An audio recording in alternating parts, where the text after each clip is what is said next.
Hi అండి, అందరికీ నమస్కారం. ఓం శ్రీ మాత్రే నమః. ఓం శ్రీ గురుభ్యో నమః. అక్షయ తృతీయ వైశాఖ మాసంలో వస్తుందండి. వైశాఖ మాసం దీనిని సంస్కృతంలో మాధవ మాసం అంటారు.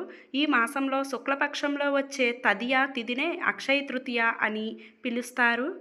అంటే నా క్షయం ఇది అక్షయం అంటే క్షయం లేనిది, నశించినది, తరగనిది అని అర్థం. ఈరోజు చేసే జప తప దాన ధర్మాల వల్ల లభించే పుణ్యఫలం ఎప్పటికీ తరిగిపోదు. అందుకే దీనిని అక్షయ తృతీయ అని పేరు. జ్యోతిష్యం ధర్మశాస్త్రం పరంగా మన పెద్దలు అందించిన జ్ఞానం ప్రకారం అక్షయ తృతీయ విశిష్టత ఏమిటో, ఈ రోజున మనం చేయాల్సిన పనులేమిటో చూద్దాం. ఈ సంవత్సరంలో అక్షయ తృతీయకు జ్యోతిష్య పరంగా విశేష ప్రాముఖ్యం ఉంది. ఈ రోజున ఆత్మకారకుడైన సూర్యుడు అగ్నిరాశి అయిన మేషంలో ఉచ్ఛస్థితిలో ఉండగా, మనం కారకుడైన చంద్రుడు భూరాశి అయిన వృషభంలో కృత్తికా నక్షత్రం 3వ పాదంలో ఉచ్చస్థితిలో ఉంటాడు. అలాగే లక్ష్మీకారక గ్రహమైన శుక్రుడు భూరాశి అయిన వృషభంలో స్వరాశిలో ఉన్నాడు. ఇలా సూర్య చంద్ర ఉచ్ఛస్థితిలో శుక్రగ్రహం స్వక్షేత్రంలో ఏకకాలంలో ఉండడం పరిపూర్ణమైన లక్ష్మీ అనుగ్రహానికి, ఐశ్వర్య వృద్ధికి సంకేతం. ఈ అద్భుతమైన కలయిక కేవలం వైశాఖ మాసంలో వచ్చే తదియా రోజు మాత్రమే సాధ్యమవుతుంది. ఈ అక్షయ తృతీయ అనగానే మనందరికీ గుర్తొచ్చేది బంగారం కొనడమే. ఈ తిథి నాడు సువర్ణాన్ని ఇంటికి తెచ్చుకుంటే లక్ష్మీదేవి స్థిరంగా అక్షయంగా ఉంటుందనేది ఓ నమ్మకం. బంగారం కొనుగోలు చేసే సాంప్రదాయం ఉత్తర భారతదేశంలో, ముఖ్యంగా జైనులలో దంతేరస్ సమయంలో పుట్టి క్రమంగా దక్షిణాదికి పాకింది. అక్షయ తృతీయ రోజున మీ తాహాతుకు తగినట్టుగా కొంచెం బంగారం కొనుక్కోవడం మంచిదే. అలాగని విపరీతంగా అప్పులు చేసి మరీ కొనుక్కోవాలనే ధోరణి మంచిది కాదు. స్తోమత లేనివారు అయ్యో కొనలేకపోయామే అని చింతించకుండా దానం వంటి ఇతర ప్రయత్నాలు ఆచరించిన పుణ్యమే. ఏ జన్మలోనైనా సరే మనకు ఉపయోగపడేది మనం చేసే పుణ్యకార్యాలే. శరీరం నిలబడాలన్నా, ప్రాణం నిలవాలన్నా అత్యంత ఆవశ్యకరమైనది నీరు. అందుకే ఈ వేసవి కాలంలో వచ్చే అక్షయ తృతీయ నాడు అత్యంత శ్రేష్టమైనది ఉదకబాండ దానం, నీటి కుండ దానం. ఒక మట్టి కుండను శుభ్రంగా కడిగి అందులో చల్లని మంచినీరు పోసి అందులో కొద్దిగా యాలకులు, పచ్చకర్పూరం, లవంగాలు వేసి సుగంధభరితమైన జలాన్ని తయారు చేయాలి. ఆ కుండను దానం చేయాలి.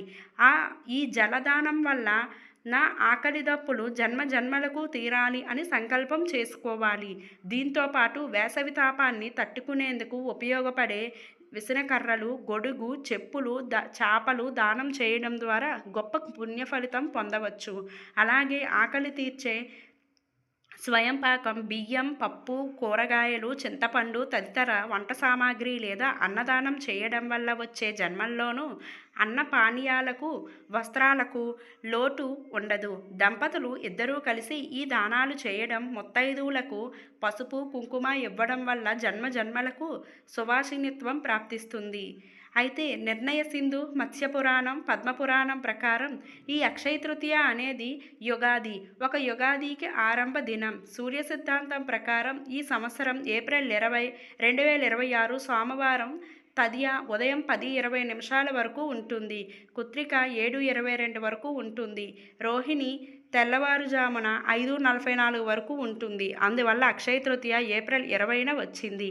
వైశాఖ శుక్ల పక్షేతు తృతీయ రోహిణీ యుత.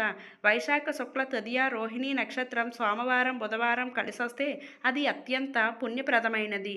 సత్యార్థసారం ప్రకారం ఇది పూర్వాహ్న వ్యాపిని. అయితే ఈ అక్షయ తృతీయ రోజు తదియ అంటే రెండో రోజునే పరిగణలోకి తీసుకోవాలి. ఈ మన్వాది యుగాది తిథులలో చేసే స్నానం, జపం, హోమం, దానం అనంతమైన ఫలాన్నిస్తాయని మహాభారతం చెబుతుంది.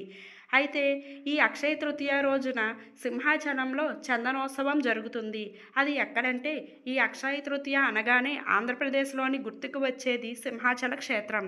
సంవత్సరం అంతా చందనం పూతతో ఉండే ఈ వరాహ లక్ష్మీ నరసింహస్వామి వారి నిజరూప దర్శనం లభించేది ఈ ఒక్కరోజే. స్వామివారికి గంధం ఒలిచి సహస్ర ఘటాభిషేకం, 1000 కుండలతో జలాభిషేకం చేస్తారు. ఇది అత్యంత అరుదైన, అద్భుతమైన ఆధ్యాత్మిక ఘట్టం. లోకంలో పుణ్యం, పాపం రెండూ మనం అనుభవిస్తే ఖర్చయిపోతాయి.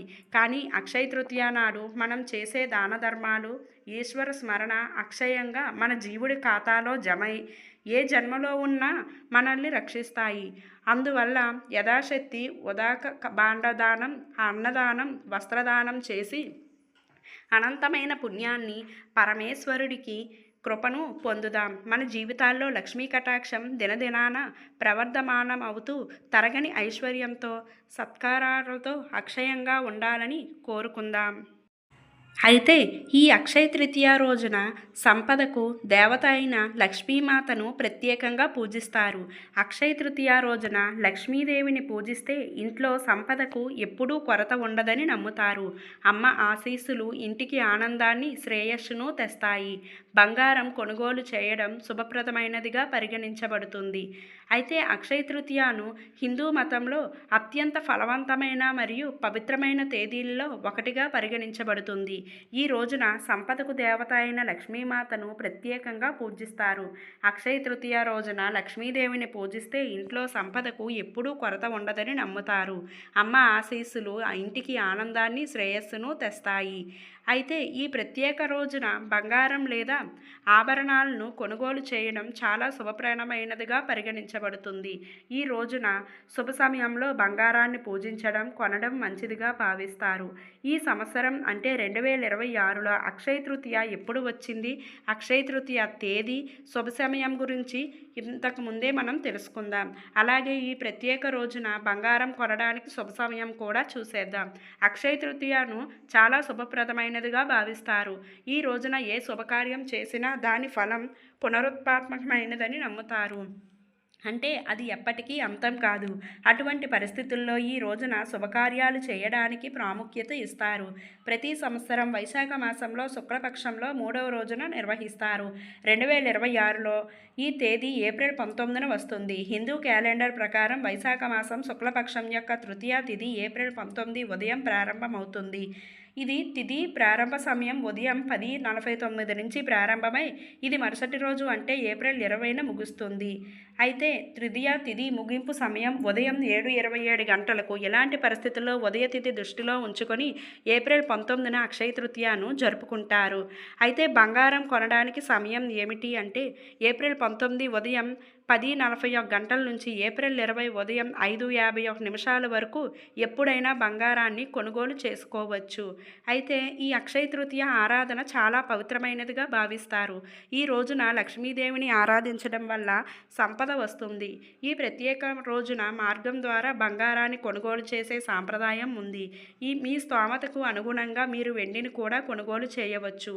ఇది కాకుండా మీరు కొత్త పనిని ప్రారంభించాలనుకుంటే లేదా పెట్టుబడి పెట్టాల్సి వస్తే అక్షయ తృతీయ రోజును శుభప్రదమైనదిగా పరిగణిస్తారు. ఈ రోజున ఇచ్చే దానాలు కూడా శుభప్రదమైనవిగా పరిగణించబడతాయి. పురాణాల ప్రకారం ఈ రోజు యొక్క ప్రాముఖ్యత మహాభారతంలో ముడిపడి ఉంటుంది. వాస్తవానికి శ్రీకృష్ణుడు ఈ ప్రత్యేక రోజున పాండవులకు అక్షయ పాత్రను ఇచ్చాడు. దానితో వారికి ఎప్పుడూ డబ్బు కొరత రాలేదు. పురాణాల ప్రకారం ఈ రోజు యొక్క ప్రాముఖ్యత మహాభారతంలో ముడిపడి ఉంది. వాస్తవానికి శ్రీకృష్ణుడు ఈ ప్రత్యేక రోజున పాండవులకు అక్షయ పాత్రాన్ని ఇచ్చాడు మరియు వారికి ఎప్పుడూ డబ్బు కొరత అనేది ఉండదు. ఈ రోజుకు పురాణాల్లో ఎంతో ప్రాముఖ్యత ఉంది. పరశురామ జయంతి. శ్రీ మహావిష్ణువు 6వ అవతారమైన పరశురాముడు ఈరోజే జన్మించారని నమ్ముతారు. సత్యయుగం, త్రేతాయుగం ఈ పవిత్ర తిథి నాడే ప్రారంభమయ్యాయని చెబుతారు. బేరుడు శివుడిని ప్రసన్నం చేసుకుని దేవతల ధనాగారానికి అధిపతిగా వరాన్ని పొందిన రోజు కూడా ఇదే. ఈ రోజున ఎటువంటి ప్రత్యేక ముహూర్తాలు చూడకుండానే వివాహాలు, గృహప్రవేశాలు వంటి శుభకార్యాలు నిర్వహించుకోవచ్చు. ఈ వీడియో కనుక మీకు నచ్చినట్లయితే ఒక లైక్ చేసి మీ ఫ్రెండ్స్కి షేర్ చేయండి.